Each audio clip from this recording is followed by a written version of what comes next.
I don't think people have any idea what's really happening in Gaza and why it is happening. A few weeks ago, right before this war in Gaza ignites, Netanyahu goes to the United Nations General Assembly and he holds up this map and declares his plan for a new Middle East. And people are going, what is this stupid line this guy's drawing with a red marker? What it is an economic corridor that stretches all the way from India to the United Arab Emirates, into Saudi Arabia, into Jordan, Israel, and then finally to the entire European continent. I mean, the United States at this point, seeing their influence starting to fade, seeing the relevance of the dollar recede after they stole $300 billion from Russia. You have all these spooks in Washington and Tel Aviv, running around desperately trying to counter BRICS and counter China's new Silk Road. And this is their answer. This is a rival to the new Silk Road. Remember, the ancient Silk Road is the largest, most important trade route in human history. This thing is enormous. It stretches all the way from China to Syria to the Mediterranean Sea. The Chinese know how important this thing is and they want to revive it. It is the future of world economics, trade, and politics. Within the span of a few weeks, Iran and Iraq have signed a railway deal. So now you have a rail link for the new Silk Road. And President Assad of Syria, who the West have been trying to isolate for over a decade, is now visiting China, the world's largest economy, and signing a strategic partnership. This is pivotal. So now the new Silk Road has rail access all the way to the Mediterranean Sea through Syria's port in Latakia. So not just land, but maritime trade. This is crucial. And as enormous and important as all of this is just one aspect. This is just one aspect. You still have the gas. How can we talk about the Middle East without talking about gas and oil? When the US instigated the Maidan coup in 2014, that wasn't just about NATO expansion and encirclement of Russia. This was about surrounding, controlling, and cutting off Russian gas to Europe. Russia is the country with the largest proven reserves of natural gas. Control Ukraine, and you control the pipelines that feed and supply Russian gas to Europe. For decades, you've had US politicians, Republican and Democrat, from every administration, openly saying on camera, we don't want Nord Stream. There will be no longer a Nord Stream 2. We will bring an end to it.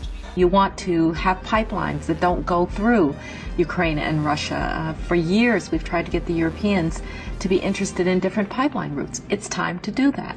You want to depend more on the North American energy platform, the tremendous bounty of oil and gas that we're finding in North America. Lo and behold, Nord Stream 1 and 2 are blown up.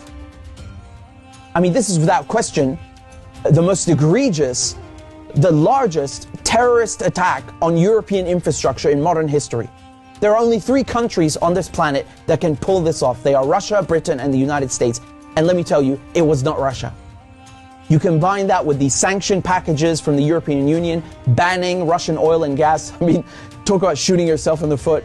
So now there's no more Russian gas coming into Europe. And just like that, the United States have achieved a long-standing foreign policy objective. Now, the only other country with enormous gas reserves, the second largest in the world, is Iran. Iran signed the nuclear deal in 2015 and 2016. They're complying in every way imaginable. The IAEA at the UN cannot be happier.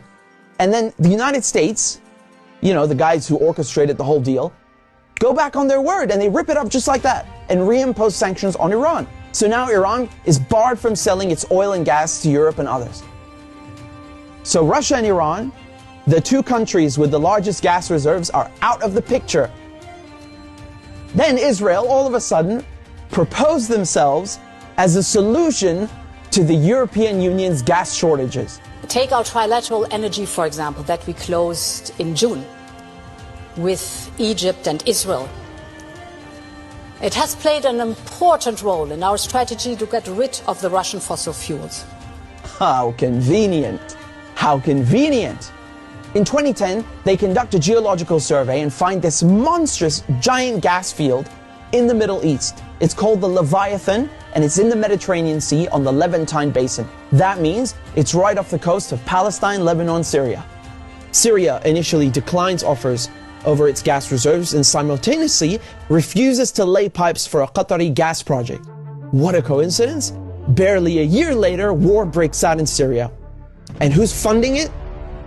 Qatar and Israel and the United States are just some of the parties funding and running this war to overthrow the government in Damascus.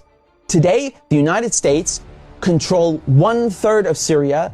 They control all of Syria's oil fields, and Israel is bombing Syria's most vital port, Latakia, on a regular basis. So they're cutting off all the oil revenue and destroying, crippling any maritime activity, such as trade, such as gas exploration.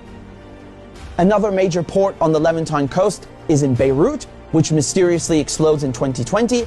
And so Israel, proposing itself as a solution to Europe's gas shortages, shows up with an FPSO, this enormous gas extraction vessel, and tries stealing gas from Lebanon's Karish gas field.